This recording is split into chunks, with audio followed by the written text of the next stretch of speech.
Welcome to this episode of the African Diaspora News Channel. My name is Douglas Majwega, and we are coming to you live from Kampala, Uganda, with some very, very exciting news on the arrival of our long-awaited brethren from the Americas. Brother Larry Wells to my right and Brother Samuel Burnham to my left.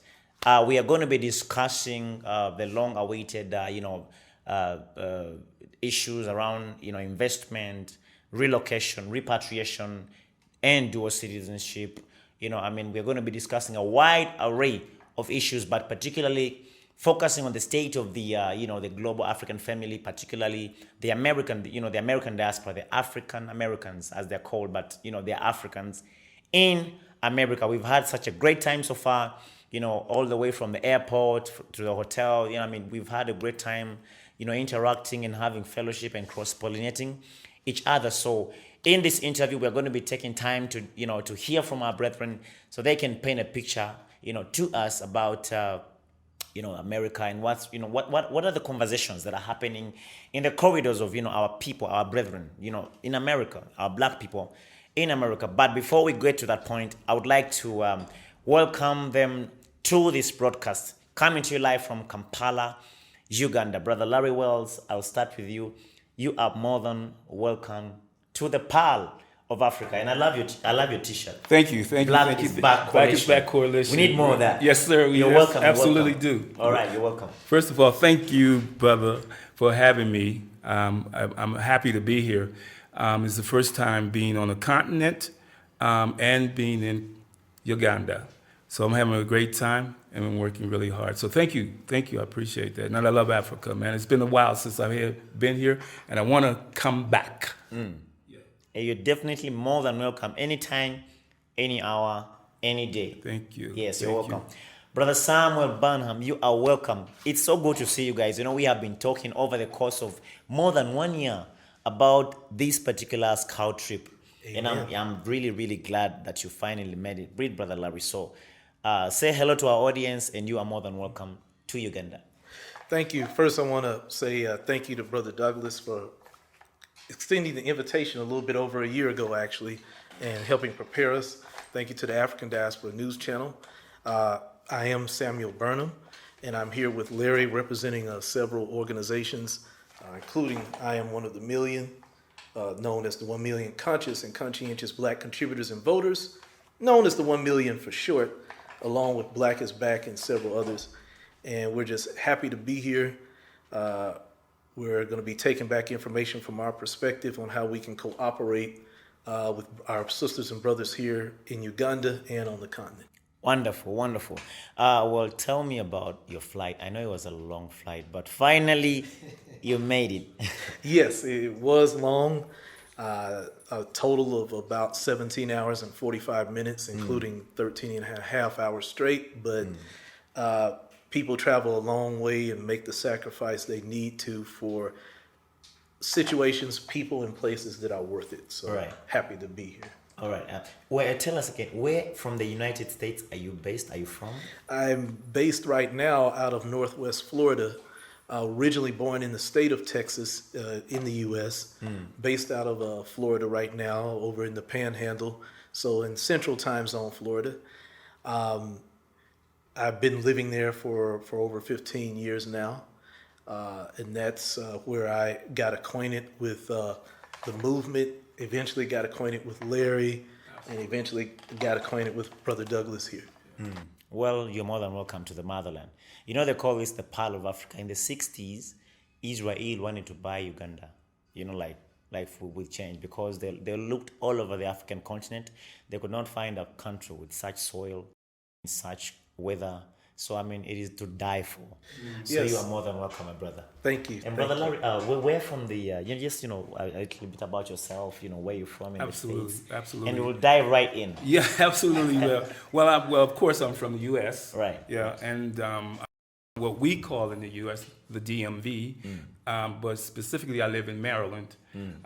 One of the things that, a little about me, is one of the things I love about my profession, and I've been a professional for maybe over 30 years, and that's in human resources. Right. And in human resources, it's an area where you interact with people a lot. Right. And you have to be more so like a people person to do your job successfully, you know.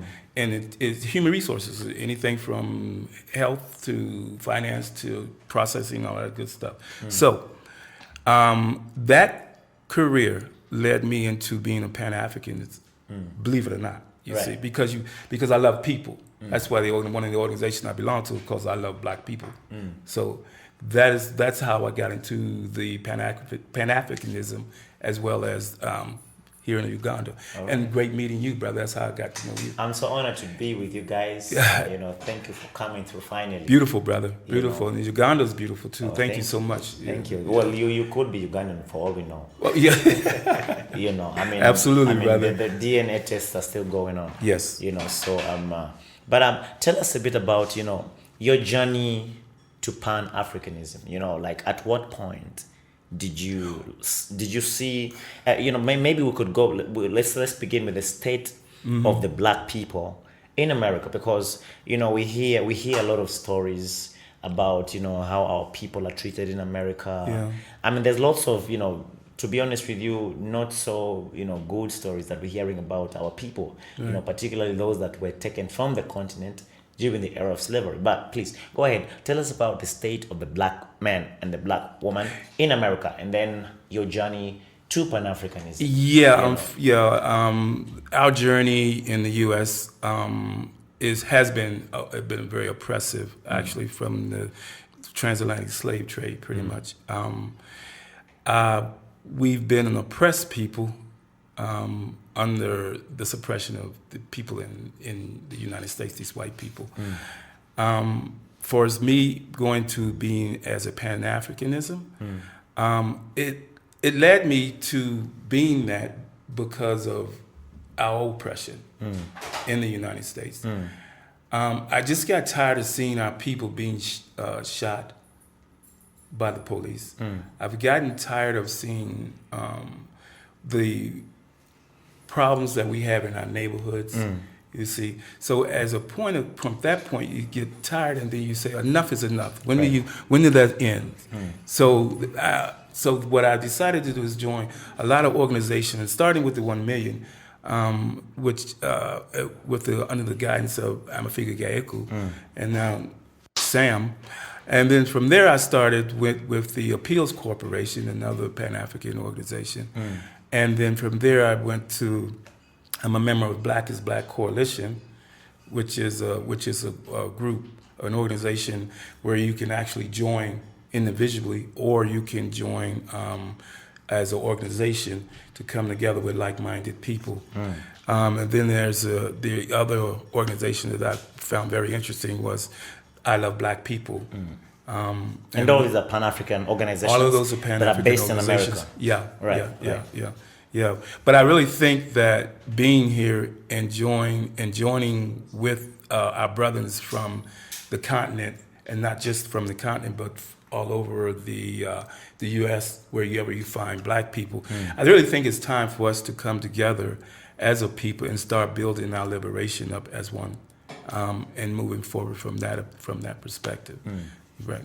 All right. So that's how I got there with that. All right, because I know you mentioned a couple of organizations that you're in touch with, including the Black is Back, Absolutely, which T-shirt you have on.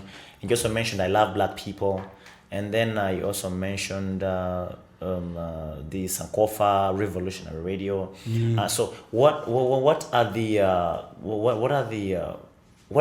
is the driving force behind these organizations, particularly in the context of black people in America?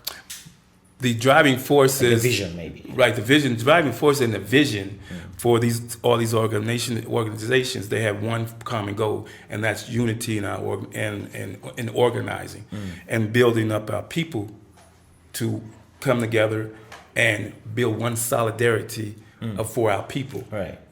Right. So, other than that, man, been great.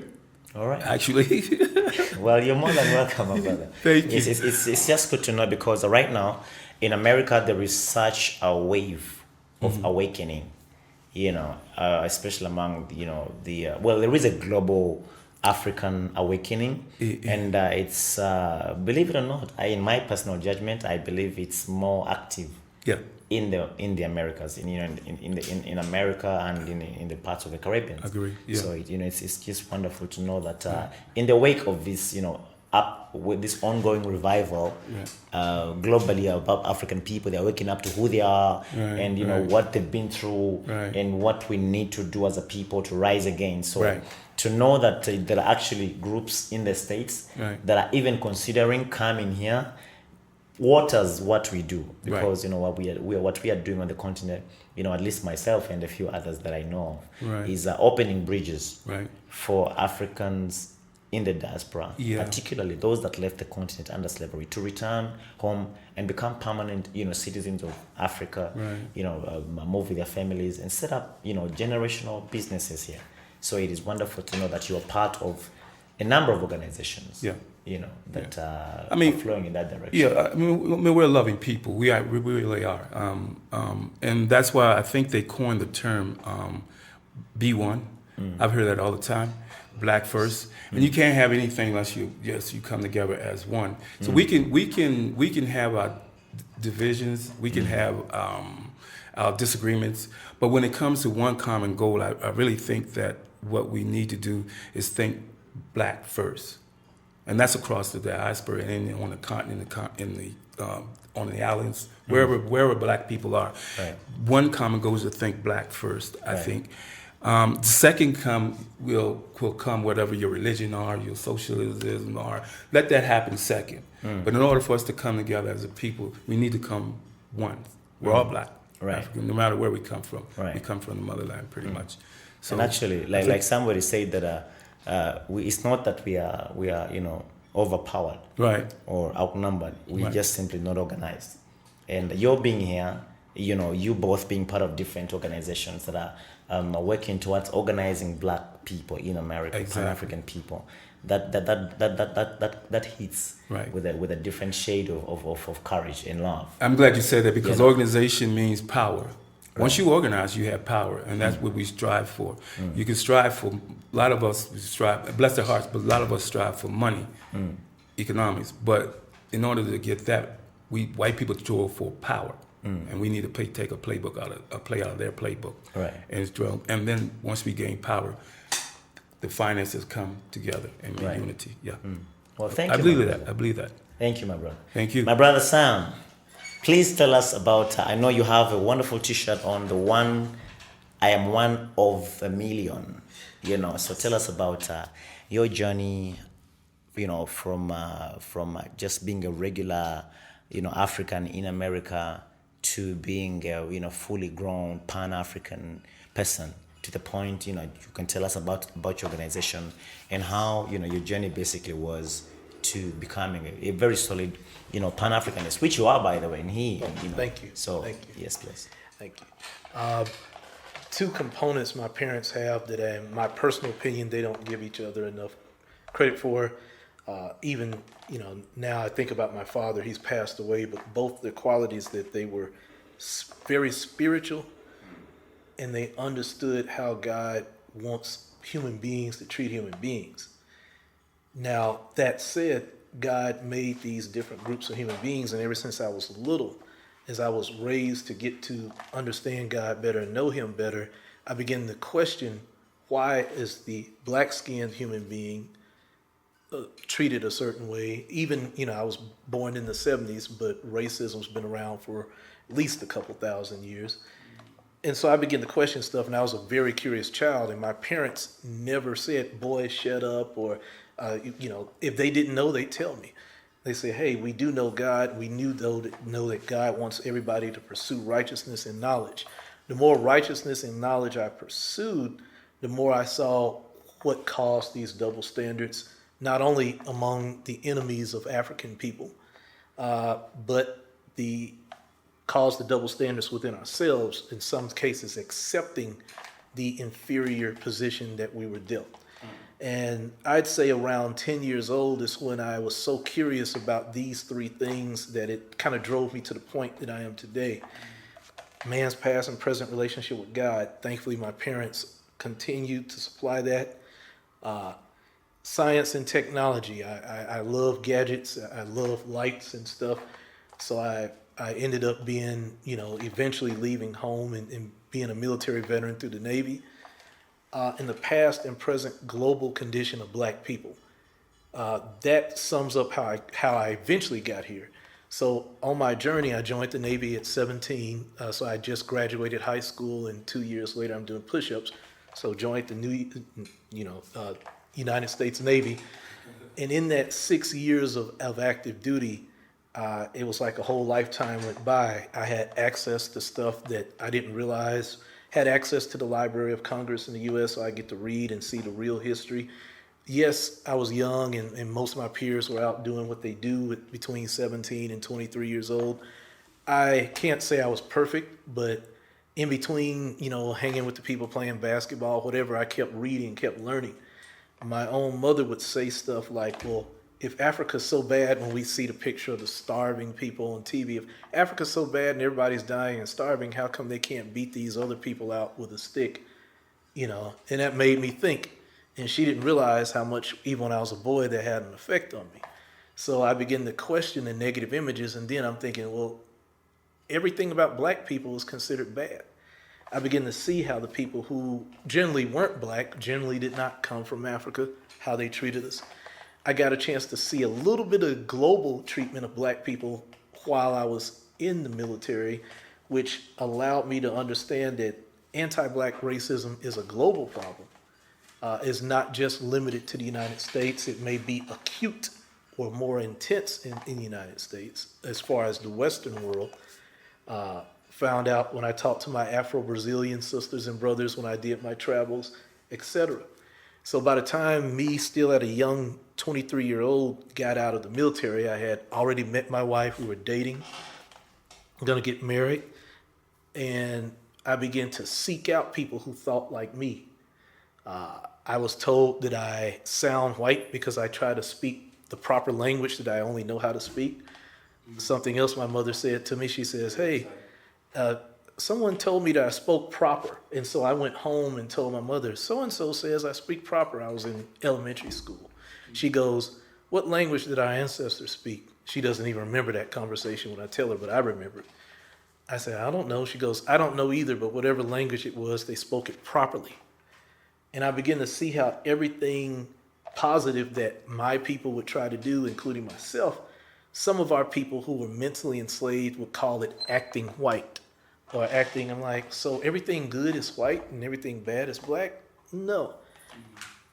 In most cases, I was collectively around people that acted more moral than the racist people I was around. So I began to question it. So when you question the status quo, that's what helps keep you on the path, putting God first, status quo, questioning it, you get on that path. So me seeking out on the internet, I was going to college. I was going to college for an engineering degree. In between killing myself with studying, I needed to take a mental break, but I was still hungry.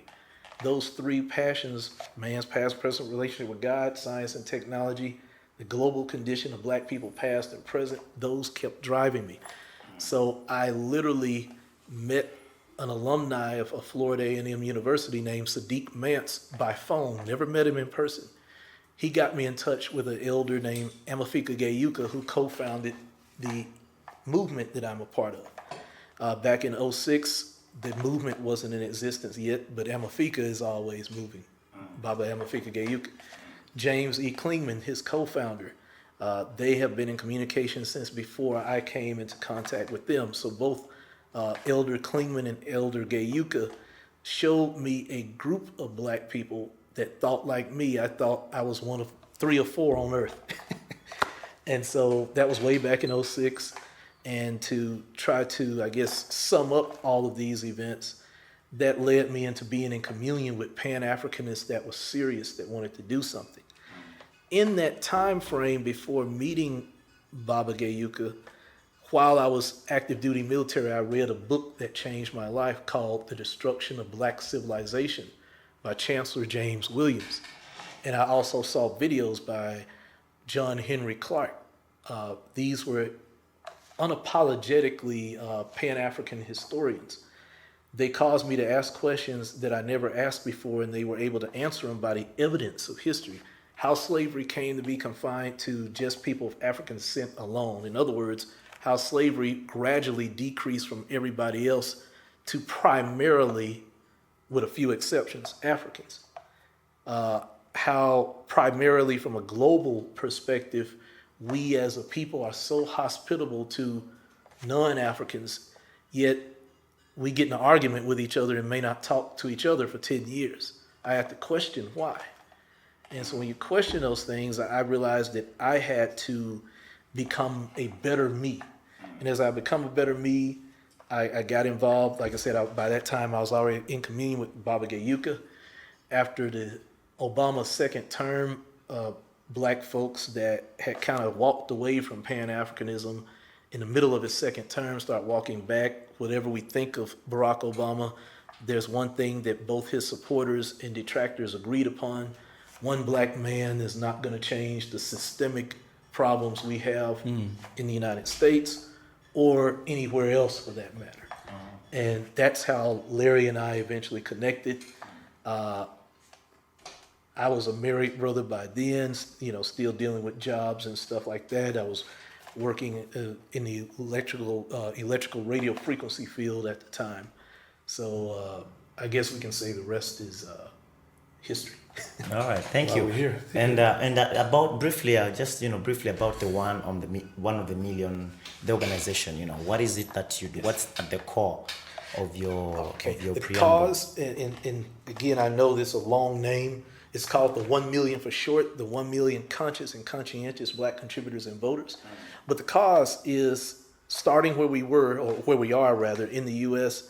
to provide for the economic, cultural, political, and social uplift and the protection of black people, starting at home and eventually the spreading abroad. That's the way to sum up what the 1 million is about. And the concept, Baba Gayuka and Baba Jim Klingman were joking about the biblical story of Abraham and Lot, where Abraham asked, are there 100 righteous in Sodom, would you spare it? And he got down to 10 righteous, and God said, yes, if there's 10 righteous, I'll spare the city. Well, we know what happens. It wasn't enough righteous people, and God destroyed Sodom and Gomorrah. And the joke was, maybe if they would have went down to 2, the city would have been spared. And as Baba Klingman and Baba Gayuka explained this to us, they explained that they looked at especially Mr. Gayuka, he looked at the Jewish population, not just the Jewish American, referred to themselves as Zionists. They were 1% of the global Jewish population, and they helped establish Israel. And he realized that 2% of the black American population is roughly 1 million black people. He also looked at the fact that in the last several years of America's elections, from the national to the state to even the local level, the majority of elections, especially now that there's so much Democrat versus Republican, majority of election was won by 2% or less of the vote. So if 2% of the black population become a permanent swing voter, divorce yourself from the Democratic Party, divorce yourself from the Republican Party, and marry yourself to the needs of black people, the needs of Africans in America, African Americans, black folk, however you want to say it, we know that we come from Africa. If you do that, now you're a permanent swing vote in America. And what we are dealing with now is trying to get the psychological chains off of our sisters and brothers so they can do that. That's part of what we're doing. We understand that voting in and of itself doesn't do it. So you have to marry your money, marry your resources with the vote. Okay. So can I say this too before we go on, brother? Go ahead. Because I was listening to Sam when he was talking, and a couple of things we that popped in my head, and Sam and I was talking on the drive over, and he was talking about speaking and talking properly, right? And it helped me out, Sam. When we was talking about that, I said when our brothers and our ancestors left the shores of Africa and came here, they didn't speak English. right? Correct. Right? That's 100%. No, they weren't taught English. They had to learn it on their own just by listening to what the slave masters were telling them to do. So they talk about broken English. Well, that's a fantastic thing because they had to learn it on their own. Yes. But we perfected that as well, right? Yep. I think so. Came up with a way to communicate with Gullah Geechee in the islands, the Jamaican patois, and the fact Exactly. that we had to learn it under the crack of a whip, Yeah. while people that were treated right were learning it more formally. Right, right. So we have obstacles put in our way and are mistreated, and then we're blamed when the results are less than those who have less obstacles put in their way, in some Right. cases none. Right. And so you're hitting the nail on the head. Absolutely, man. And even we have a lot of Pan Africanism organizations in our country, and not just here, all over the world. But one thing what I think what needs to happen in order to succeed in our liberation, if you will, and you, like you said, like-minded people that think like you do. Not everybody's going to agree, and that's okay. Quite frankly, that's fine. They do what they do, right? But what we should come together with all the organizations and our scholars is to come together and start talking. Everybody got great ideas, and all of them will work. But we need to take all of that and put it into action to help our people, you see. And that's part of why I decided to join so many various Pan-Africanism group, because I'll share and I'll listen, and I'll share the information between the two. So one of the things Sam and I also was talking about, I think, and for a start, and this is only for my opinion, what Larry thinks, and that is maybe we start a black think tank to get things started. And one of the things we're doing, which is why we're here today, right, is to start making conversations and inventions or investments with our brothers here in Uganda. Yeah. But as like you say, we'll get there. I think so. All right. Yes, surely we will. Before we get to investment, and that's a very critical part of this interview, this conversation. Okay. But I would like to know from you guys, what is the image that you have about Africa? You as being, part of the motherland, but left maybe hundreds of years ago. What is the narrative that what do you think about Africa? How have you grown up? How have you been raised to perceive the motherland? Yeah, under the white supremacy and that divide and conquer thing, and once our ancestors got into the shores of America, we were stripped of the language, heritage. We don't know anything about Africa. Only most of the things that people know about Africa, they see it on TV. Tarzan, I guarantee you that's what they're saying, jungles and animals. But I'm not a person to believe everything that I hear. And I'm curious as what I see, because I love people. I love black people myself. You see, and what encouraged me to do more is our oppression of the system of white supremacy. You see, and I got tired, man. I'm sick and tired of being sick and tired of these people attacking us and killing us. You see, so once I started learning and listening to the different scholars, about Africa and learning on my own, I know it was a bunch of lies, man. Africa's a beautiful country, the resources, everything. Even when something is powerful, they cut you off from our own people, then they want divide and conquer. So I look past that, man. So I already know that Africa's a beautiful country, rich in resources. Yeah. Beautiful, man. That's my impression of it, and that's it confirmed it when I stepped off the plane when we landed in Uganda, and you greeted us, brother. It was very powerful. I say to my brothers and sisters in America who has never been to the continent like I have, this is my very first time, to come and see for yourself. Right. It is beautiful. Right. Thank you, brother. Right. I appreciate you. Because we hear that the stories that you guys are sold is Africa equals disease. Yeah. Africa equals war. Africa equals poverty. Africa equals zebras and kangaroos, you know, at the Heard all of airport. it. I've heard So all I just wanted, did you see any zebras at the airport when you landed? Nothing, Did you see nothing. any What I saw kangaroos? were beautiful people that look like me. Oh, so it is not true. So No, you it's can not confirm true. for No, sure. it's another divide and conquer tactic that your Right. oppressors gave us. And please don't believe that. It's not true at all. And I'm glad actually. You know why your coming here is very profound? It's because when we do broadcasts on the African Diaspora News, shout out to Brother Phil, Scott, Uncle Phil, King Kellen Cash, Sister Wongel Zelalem, Sister Dimitri Kaye, Brother Sharif, and the entire army at the African Diaspora Yes, News sir. Channel. You know, here we are in Kampala, Uganda, coming to you live with my brother Samuel Burnham and Brother Larry Walls. You know, I just wanted to, you know, just do a very nice, respectful shout out to the team over in the States. The reason as to why we were going there, I was saying that the reason as to why you're coming is very, very profound and extremely imperative is because when I do broadcasts, every time I do broadcasts, you know, I get tons of emails, people asking me, so what do I need to do to come? Will I not get sick of Ebola?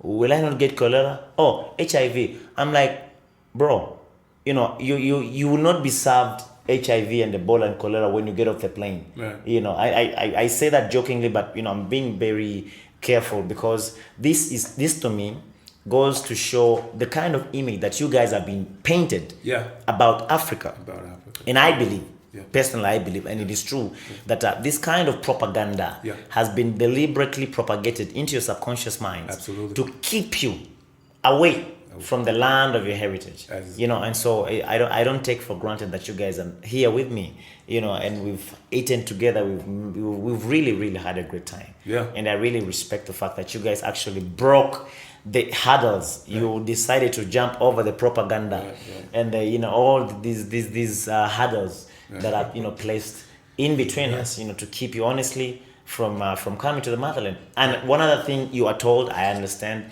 is Africans hate you. You know, I mean, so what's with that? Tell me, have you gotten any hate? Like, tell me, just be honest. I hear that all the time. We have to remember that not only do we have the external enemy, someone that's not African, not black, we should expect that from them unless something's wrong with us. But you have those of us that are not only mentally enslaved, that they're so quick to believe what someone who's harmed them for at least 500 years in the West and maybe longer in certain other parts say. But in addition to that, some people realize the quickest way to get a payday is to sow discord among their own sisters and brothers. The quickest way to get a leg up is, well, I have no faith that my people are what God said they were, equal and just as capable as everybody else. Sure. Even some of us that go to church and, I can do all things through Christ who strengthens me, except everything else that white people and non-black people do. You know, in other words, they're lying to themselves. They say, I'm on a losing team, I want to be on the winning team, even if it's white supremacy. So I'm going to sow discord, and maybe if I get enough likes and followers on YouTube or Facebook and Patreon support, I'll get paid. So it's a harsh reality, but we have to understand that. That's why I'm such a spiritual person. We're dealing with two enemies at once, the anti-black supremacy and the one that can look like me coming towards me. And some of the ones that look like us, look like me, at the end of the day, some of them say, well, we're going to lose anyway. I might as well get all I can get. Others say, well, I don't care about anything but myself. I want to get all I can get. Or my great-grandmother was married to an African person and it didn't work out. Those Africans are just sorry, while their cousins is married to a white person from Norway and they never say anything. The hypocrisy, the sellout behavior, and the just plain ignorance of being beat down mentally. And the best way to overcome that is two things. You've got to have some spiritual moral code about you where you won't compromise your integrity. That's the first thing and the most important. The second thing is you have to be willing to look at the evidence and ask yourself, how is it that we as an African people, whether we're Africans in America, aka African Americans, ADOS or FBA, whatever we that are descendants of enslaved Africans want to call ourselves, whether you're the rest of Africans on the continent and in the diaspora, why is it that we keep on saying that we cannot do what every other ethnic group under heaven does? Sure. Right. Either we're going to do it or we're not. Well, And there's only one alternative when you don't do it. Yeah, because I mean, the story. I mean, and this is something that is very, very dear to my heart. You know, the reunification of the African family globally. You know, I normally say this many times when I'm on my broadcast that in my lifetime, Sure. I will see a reunification of Africans on the continent and in the diaspora. And when I see you guys come to Uganda, it is just a confirmation that we are not shooting smoke. You know, it is just a confirmation that we are moving in the right direction. We need more people like you Absolutely. that are going to take the step of faith Yep. and reconnect to the place of your heritage. Right. This is where you belong, right here. If not for your accent and your accent that is American, who can point you out and say you belong to this other country? You see, because here, as you have seen on the streets, everyone looks like you. Everyone looks like you. Yeah, I found a brother that looks just like my cousin. Yes, and he's actually one of our producers here. Yeah. Yes, so I mean, you see where I'm going with this, right? Yeah. My point is, over in America, in the Caribbean, regardless of where you are as an African person outside of Africa, you are and will always remain the voice of the minority. Right. Always. Right. But on the continent is where the real power is. You cannot fight a fish from outside the water while the fish is in the water. I do believe greatly that if we are to rebuild the glory that Africa had prior to slavery and colonialism, that there has to be a very concerted, collaborative effort between the Africans on the continent and you folk, our brethren, in the diaspora. Yeah. That is the only way we're going to, guarantee the resurrection of this ancient African kingdom. And your coming is very profound. And I know that you're going to go back with a very great testimony about what we are doing. Yeah. In part two, in parts of this interview, we're going to be talking about investment, relocation, citizenship, and the meeting that we had yesterday Amen. with the big man. So stay tuned for part two of this interview. In the second part, we're going to be talking about investment, repatriation, dual citizenship, and the meeting that we had yesterday, and the other meetings that we're going to be having with VIPs in the country of Uganda. Stay tuned. Before is that. Oh, I just want to say before we leave and go to part two, I All just right. want to say the food. Oh, the food. Food, actually, the food is excellent. The food is great. I'm still full I'm from a- yesterday. Yeah, I'm a great man who eats lots of fruit, and the tasting of the fruit just reminds me of what we had before. Be all the GMO stuff. So Right. excellent, brother, excellent. And I got to tell that story, man. When we was driving yesterday, and I said it last night when the brothers was walking down the street, he had a bunch of oranges. I couldn't take my eye off the oranges, man, because Yes. I love oranges. They look so good, brother, and the pineapples are excellent. Yeah. So I just wanted to say that. So All right. thank you, brothers. Yes, I mean the food here, everything is organic. Oh, right. It is that's healthy. what they're saying. And I wonder, have you seen any starving kids on the street? Oh, Because, no, I mean, I understand you know Africa to be a starving continent. I mean, the fact that there is food on the street and people actually coming to compel you to buy, Right. Yes. that obviously is, to any person with common sense, means that we have abundance of food. Abundant of food. So I mean, Everywhere. What are these? Yeah. What are these? And water is everywhere. Food literally fell from the sky while Larry and I was sitting under a tree and said, "Oh, that's Avocado. An avocado. tree." So I mean, what are these campaigns I about? haven't seen Feed anybody's Africa. rib cage. Yeah. Feed Africa, water. This is the genesis of water. So Right. how do you feed people who are sitting on the? So I mean, it's just It's another propaganda, as you have seen. Right, it's I'm propaganda. so hungry, I too. probably gained 5 pounds. Yeah. I'm starving so much that Yeah. I need to lose weight. You see. So I mean, it is important that our people, just like you guys have done very well, very beautifully, Thank our you. people need to come and see for themselves, Yeah. and Thank you. get a first-hand account of the motherland instead of believing the stories that you hear on these mainstream Yeah, media that we've outlets. heard all our lives, actually. So stay tuned for part two. We are going for a short break. We will be back. We will be talking about investment. We'll be talking about repatriation. We'll be talking about citizenship and the meeting that we had yesterday. Okay. So stay tuned. Do not move your muscle. Catch you later.